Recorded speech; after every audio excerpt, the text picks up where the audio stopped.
Hey, Zach and Darren here for another update.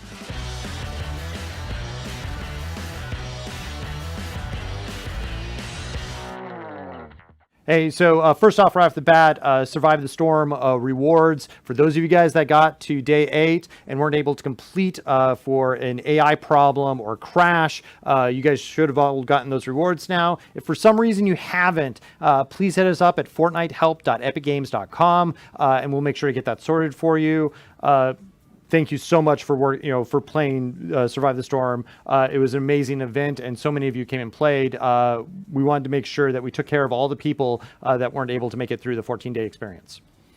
Yeah, crashes are no good for anybody. So thank you. We learned a lot for Survive the Storm. We'll be taking all that feedback into the next time we do an iteration of this type of game mode, make it better for you.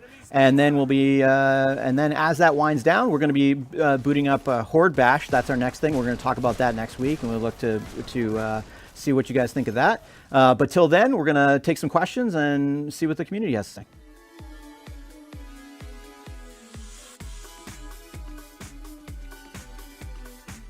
So one of the things that we've been investigating is we think that we have a core scaling issue with our attributes and how they influence class abilities at the top end of the play. So until we can resolve that attribute problem, it's kind of throwing off all the class abilities that are derived from that. So if you think about it, like the class abilities are the trunk of the tree, all the skills are the branches on it. And if I have to make changes to the core of that trunk, it's going to affect everything in the game. And so we have to be super thoughtful about making a change like that before just individually tuning each one of the skills that are derived from it.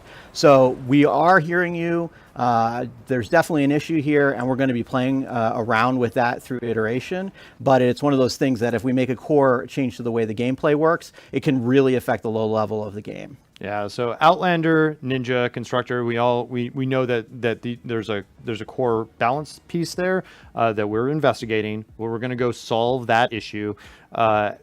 As we make that change, we want to make it once at the low level, and then we need to make sure all of the other perks and abilities are balanced. And then once we have that in a good place, then we're going to release it. What we don't want to do is make a change, make it buggier, and then bring it out to you guys, and then have to iterate further. So stick with it for.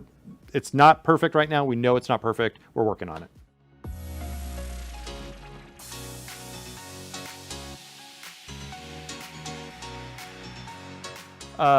So I think there's three pieces to this puzzle that we should talk about. So the first is that what is the design intent of the evolution materials that we have in the game? Drops of rain, lightning shards, Eyes of the Storm. Those materials are there to essentially make sure that there is a play progression. You have to play the game in order to progress. So the game is definitely designed as a free-to-play game where there's a certain portion that you can spend money to be able to acquire items, but then making sure that you have to play to be able to use those items as part of the design. And so these evolution materials allow us to be able to balance that over the period of time and make sure that we have a balance between those two systems. Second piece is that right now we are continuing to figure out what the right design balance of that is within the system. We've already made one change to the balance and number of drops of rain that are needed, amount of evolution materials are needed to be able to transform survivors in the schematics. And so, and you saw us make that balance change in Survive the Storm, as well as when we introduced more ways to be able to acquire those ingredients. You're going to continue to see more changes of that nature as we move on. We're going to continue to use events to be able to drop those materials for players to be able to evolve their high-end content. Yeah, and one of the things about talking about events and acquisition is that it's also, we should keep in mind that basically you guys have been rocking through the top end of the game. When you get up in the twine, you'll see that the quests that we have are not as robust as they are in the lower half of the game. And so as we continue to add more quests into that space, the rewards will also go up during that iteration. It's just simply a result of the fact that at that very top end gameplay, it's not done, and we need to add more quests in that space, which will also provide you with more evolution ingredients and more things you need in order to advance enhance your character. And right now, that's just not as robust as we need to be. And we appreciate the truly hardcore that guys who are up there grinding away at it. But as the game evolves over the next 12 months, you'll see that pressure be reduced by the improved content. And as Zach said already, events are supplementing that as ways to harvest those kind of ingredients in the meantime.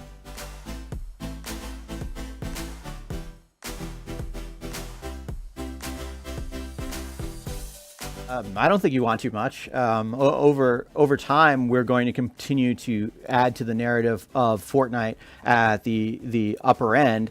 To give a sense of scale, the upper end of Twine is actually dwarfs the stuff that we've released up to this point. So it's actually quite a huge number of hours for the players. So it's going to take some time for us to deliver.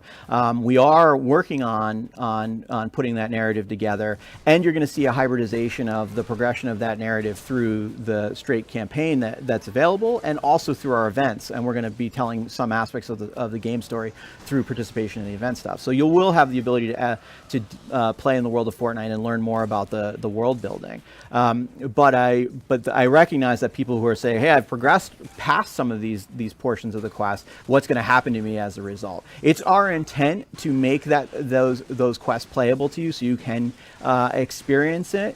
We're not 100% sure that we can do that in all cases. I bet you it's probably going to be 85% of the things you can do you will be able to go back and redo. But I'm just not 100% sure that I can say to you guys, like, hey, every single quest in every case, you'll be able to go back and participate in. That's only because some of them are hard gates to the way you progress, and to sort of retrofit them could be more complicated than we think. So just want to let you guys know it is our intent for you guys to play through that stuff and experience the story and learn about the world of Fortnite. But with some caveats if you are at the absolute end game.